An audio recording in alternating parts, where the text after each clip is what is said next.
Želám vám krásny deň, milé dámy, máme tu ďalšie video a ďalšiu tému. Veľa z vás sa ma pýta, že ako si spraviť čo najjednoduchšie make-up s čo najmenej produktami.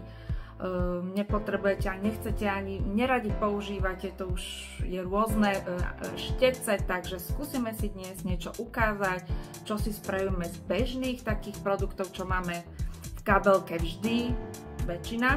Možno ako je takýto rúž alebo takýto iný rúž, pomáda, tak ukážeme si, ako len pomocou prstov si vieme vyčarovať taký nejaký fresh make-up aj počas dňa.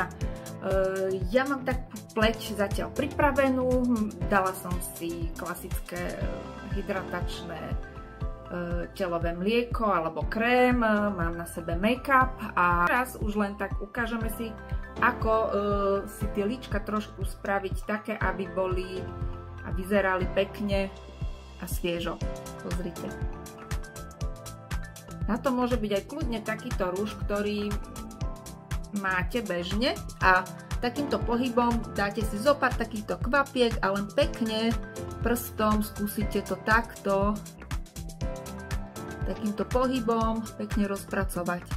Vidíte?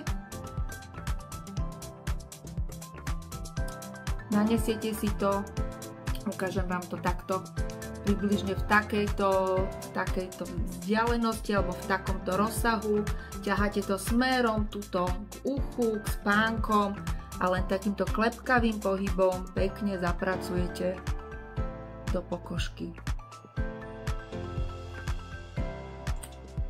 Najprv toho produktu dajte trošku menej, uvidíte, či to bude stačiť a radšej postupne pridajte, ako keby ste mali na začiatok toho dať viac.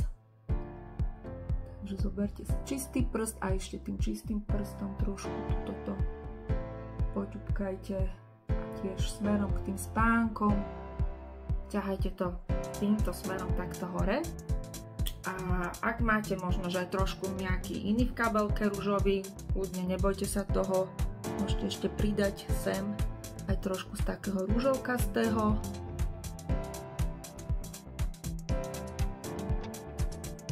Odtieňu.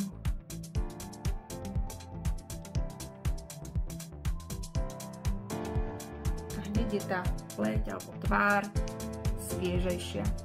Pokračujeme, môžeme si zobrať kľudne takýto rúž aj na pery. Keď nechceme, aby to bolo úplne takéto ružovkasté, veľmi výrazné, mne sa až táto ružová veľmi nehodí na ústa, tak ja si ju skôr takto ešte rozpracujem do tých pier.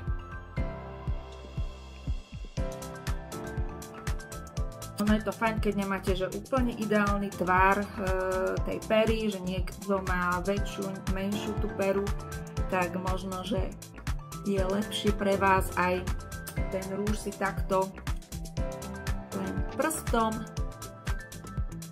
aby tie kontúry neboli veľmi silné, takto zapracovať do tej pery. Mám tu ešte jeden takýto. My sa tam trošku pridáme takej tmavšej.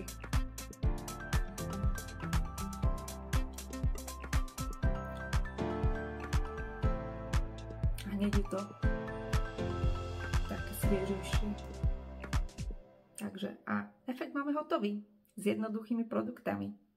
Ak sa vám moje tipy na líčenia páčia, budem rada za váš odber, like a teším sa na ďalšie video.